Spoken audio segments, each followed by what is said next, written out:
তখন শ্রীনাথ এই ঘরে তাকে আটকে রেখে খুন করে।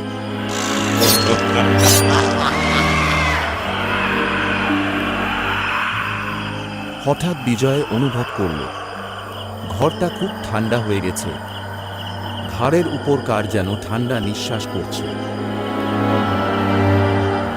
এবার সে ঘাড় ঘোরালো আর পিছনে রাখা আয়নাতে দেখল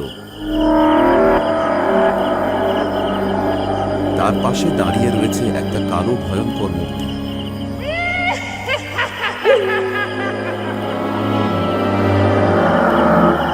এবার খিলখিল করে হেসে মূর্তিটা বাতাসে মিলিয়ে গেল। আর পর মুহূর্তে দরজার বাইরে শ্রীনাথ রায়ের গলা শোনা গেল। সে চিৎকার করে বলছে,